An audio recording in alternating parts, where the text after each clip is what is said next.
PM Modi का जब tweet आया तो हम भी ऐसे हो गए थे कि ये क्या हो गया, but it was really really special. और उसके बाद से तो और भी ज्यादा मतलब things became much much bigger. ये तो कोई लिस्ट में होता ही नहीं है कि पीएम के साथ आप मूवी देखेंगे, ऐसा तो किसी लिस्ट में हमने कभी डाला ही नहीं, बिकॉज ये तो सपना भी नहीं होता है क्योंकि when will he have the time to watch any film.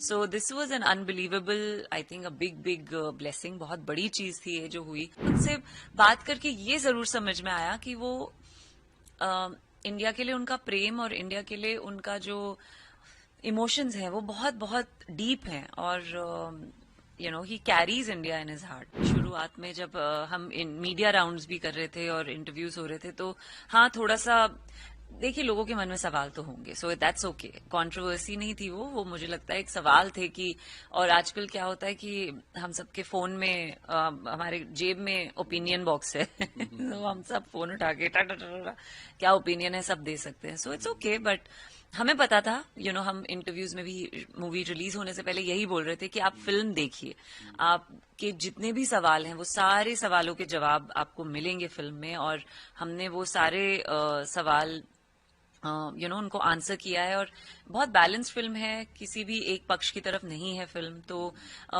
Yes I we were hoping and we knew कि it will be received well, because हमारा इंटेंशन ऐसा नहीं था कि कुछ विवाद करना है या किसी को बढ़ाना है या किसी को घटाना है, ऐसा कुछ नहीं था। सो वी न्यू कि एक बार अगर कोई देखेंगे तो उनको पता चलेगा कि हाँ ओके बैलेंस्ड फिल्म है। तो अप्रिशिएट की बहुत ज्यादा अप्रिसिएशन मिला। और आई थिंक पीएम मोदी का जब ट्वीट आया तो हम भी ऐसे हो गए थे कि ये क्या हो गया, but it was really really special. और उसके बाद से तो और भी ज्यादा मतलब things became much much bigger.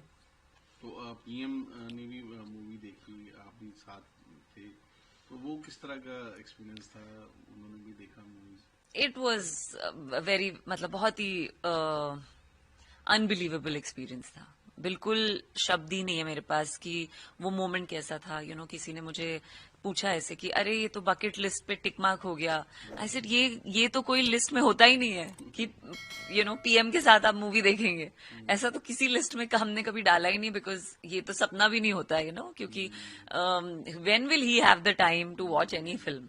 So this was an unbelievable, I think a big big blessing. बहुत बड़ी चीज थी ये जो हुई और काफी अनएक्सपेक्टेड था। तो इसीलिए उसका जो स्वीटनेस है वो और भी ज्यादा है कि ऐसा हुआ हमारी फिल्म के साथ और इतनी अप्रिसिएशन मिली हमें।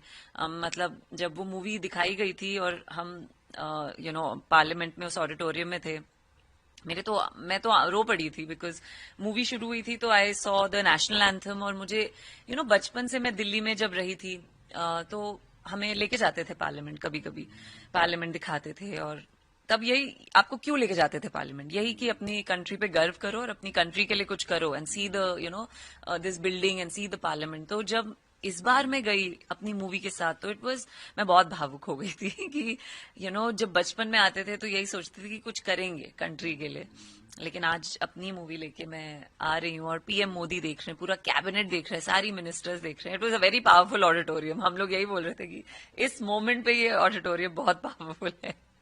हाउ वाज एनी जो रिएक्शन ऑफ प्राइम मिनिस्टर? नहीं, उनका रिएक्शन तो आई थिंक वो ट्वीट में ही आ गया था।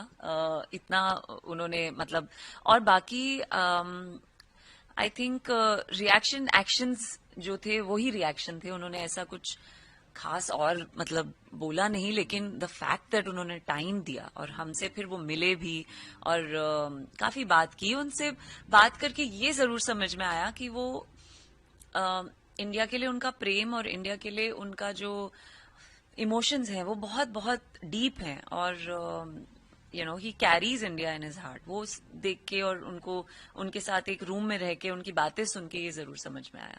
So it was wonderful experience, memorable. तो जिस तरह से इसका सक्सेस मिला है, तो क्या एक्सपेक्टेड था? क्या लग रहा था कि कंट्रोवर्सी? नहीं, हमें लगा था कि विवाद होंगे, हमें लगा था कंट्रोवर्सीज ये सब होंगी, क्योंकि ऐसी कभी भी आप ऐसी कोई फिल्म बनाते तो होता ही है। इनफैक्ट आजकल तो सभी फिल्मों के साथ होता है। पर हमें पता था कि फिल्म अच्छी करेगी, बिकॉज जब फिल्म रिलीज होने से पहले भी दिखाई जा रही थी सर्वे, लाइक फीडबैक के लिए हम कुछ कुछ लोगों को दिखाई थी, तो वो बहुत अच्छी फीडबैक मिली थी। तो हमें पता था कि फिल्म रिलीज होगी तो इट विल बी अप्रिशिएटेड, पर इतनी अप्रिसिएशन मिलेगी और ऐसी अप्रिसिएशन मिलेगी ये नहीं सोचा था। तो आपने सीरियल्स में भी किया है काम, ओटीटी पे भी, अब मूवीज में भी, तो तीनों फील्ड्स का एक्सपीरियंस है। जी। तो एक ग्रोथ ऑफ ओटीटी, उसको किस तरह देखते हैं आप? ये बहुत लंबी कॉन्वर्जेशन है। ओटीटी की ग्रोथ बहुत इंपॉर्टेंट है, और I mean it's a western model. उन्होंने वेस्ट में ये शुरू किया था नेटफ्लिक्स के साथ, वहां पे शुरुआत हुई थी कि केबल नेटवर्क से हटके कुछ क्वालिटी कंटेंट और क्यूरेटेड कंटेंट का एक प्लेटफॉर्म बने। तो तब वहां पे नेटफ्लिक्स हुआ था सबसे पहले। तो अच्छा है ये मॉडल यहाँ पे भी आया है, क्योंकि लोगों को वैरायटी मिल रही है। अब तो इतना कंटेंट है कि अगर मैं आपसे पूछूं आपने क्या देखा है, आपको याद ही नहीं होगा। क्या what is the best thing you have seen in the last 1 week, आपको नहीं पता होगा, बिकॉज हम लोग इतना कंटेंट देख रहे हैं। और अब तो फोन्स पे भी इतना कंटेंट आ गया है, यूट्यूब पे भी आ गया है। So it's the way for the future. Yeah this is how it's going to be, and अच्छी बात है। क्यों नहीं, एक आर्ट और स्टोरी टेलिंग, ये तो एक सोसाइटी का, एक सिविल सोसाइटी के लिए बहुत जरूरी है कि हम आर्ट को सपोर्ट करें। और स्टोरी टेलिंग, देखिए जब भी स्टोरी टेलिंग की बात होती है तो एक बड़ी सिंपल सी चीज है कि चाहे आप किताब पढ़ें या फिल्म देखें, it develops empathy in you. So art का बेसिक पर्पस ही होता है टू डेवलप एम्पैथी। बिकॉज आप अगर एक पेंटिंग को भी देखते हैं तो आप अपने आप को छोड़ के उसको समझने की कोशिश करते हैं। आप एक फिल्म को देखते हैं तो आप अपने आप को भूल के किरदारों में घुस जाते हैं। So it's a very good thing. I mean मैं एक आर्टिस्ट की तरह बात कर रही हूँ, I am not talking like a layman, but I think OTT की ग्रोथ होनी चाहिए। थोड़ा स्टार सिस्टम कम होना चाहिए, because that spoils everything. Because वो आते हैं और अपने बड़े बड़े बजट लेते हैं और फिर कुछ नहीं बचता है बाकी हम जैसे लोगों के लिए, कि हम अच्छा कंटेंट बनाना चाहते हैं लेकिन उसका चांस ही नहीं मिलता है, because all the money is going into big star. So I think that is not a good thing. बाकी सब बहुत अच्छा है। तो बीच में तो अभी आ रहा था कि शायद OTT will take over the serials and even movies, या तो लगता है कि ऐसा कुछ होगा?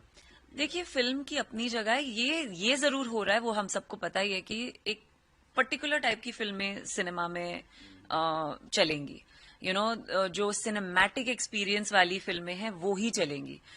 जो फिल्में, because all kinds of films are there. पहले हम सिर्फ सिनेमा पे फिल्में देखते थे, या फिर अगर वो केबल टीवी पे आई तो तब देखते थे। लेकिन अब ऐसा नहीं है, अब ओटीटी के लिए फिल्म्स बन रही हैं। कि जो बनते हुए या स्टोरी टेलिंग में ही आपको पता चल जाता है, राइटिंग में ही पता चल जाता है, ये ओटीटी पे जानी चाहिए। सो या वो चेंजेस जरूर हैं। Television also I don't think it will ever stop, लेकिन ऑडियंस बदल रही है। जो लोग पहले सिर्फ टेलीविजन देखते थे अब वो और भी कंटेंट देख रहे हैं। तो आई थिंक अच्छी बात है सारे प्लेटफॉर्म्स के लिए, सारे मीडियम्स के लिए। It's time for them to think and pull up their socks, और अच्छा कंटेंट बनाना चाहिए उनको, चाहे वो टीवी हो, ओटीटी हो या फिल्म हो।